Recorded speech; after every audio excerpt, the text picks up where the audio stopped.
CBD oil may be able to help with insomnia, anxiety, and pain relief, and you can add it directly to your coffee or tea. Just put your regular dose of edible CBD oil in your coffee or tea and stir for 30 seconds.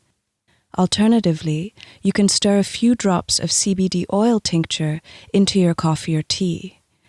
If you're new to taking CBD oil, start with a dose of around 10 milligrams per day and increase it by 10 milligrams at a time if needed. Keep in mind that CBD oil can cause fatigue, so it may lightly counteract the effects of your coffee or tea. If you're feeling fatigued after taking CBD oil, lower your dose. Always buy your CBD oil from a reputable seller and talk to your doctor first to make sure it's safe for you and won't interact with any medications you're taking.